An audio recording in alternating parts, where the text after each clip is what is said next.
So we're going to perform a unit test of our system, where we have automatically launching and turning of our programs, as well as automatically end of tests after the correct number of tests has been performed. So first we launch our Rust core, and then we will launch our Python launcher, which will handle all of the stuff. We can see that the system has started up correctly, because now we have one of our static data logs have been created, and now we will have to wait roughly 2 minutes for our system to do anything other, because as it is currently, the system will log data for 2 minutes, and after those 2 minutes it will start another one until it has performed for 5 minutes since we started it. The reason it's 5 minutes is because each of the subset of tests will internally take 2 minutes.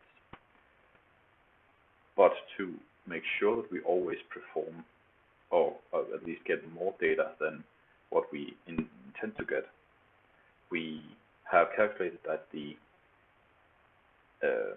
additional time is roughly 20% of overhead from the way we are closing and opening the code between runs.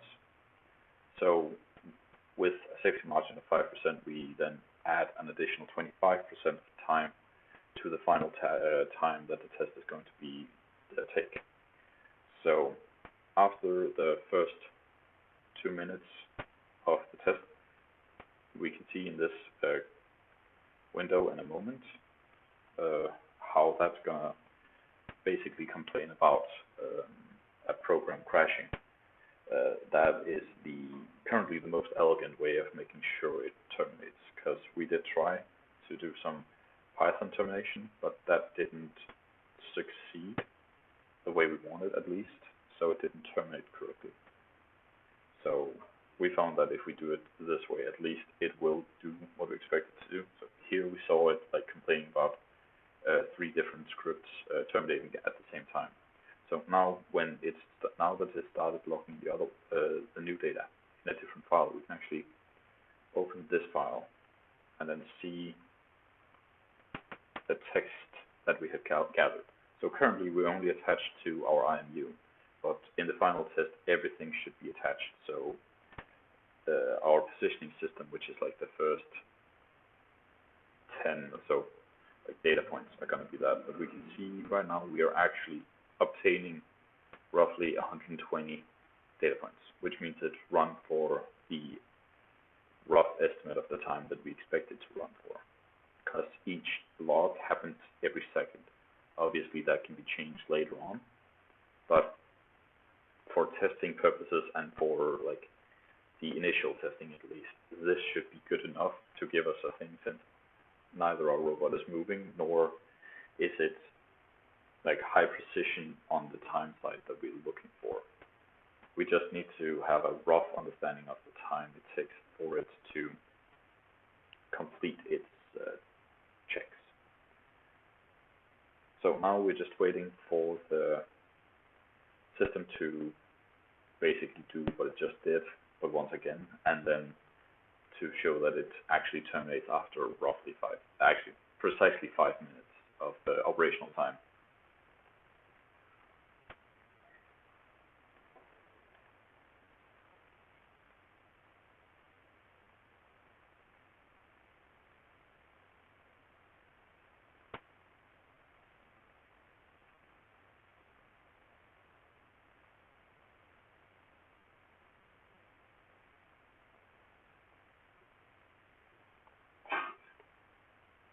So that was the second time, so we have roughly a minute more. One thing we can see from the way it's behaving, in the prior test we saw that sometimes the connection to the IMU isn't always 100% guaranteed. But with that we will have more tests done on hardware to see if that is a general thing or if it's just a once mishap. We're going to see that later. Also, the 20% is performed on a laptop, not the final compute unit. So we might also have to calculate that again just to make sure later. Because it obviously depends on how much compute the system takes, or at least that's an assumption. We also know that there is a delay attached to it. It could be that delay is fixed. And now we just saw that it terminated and it went fully out.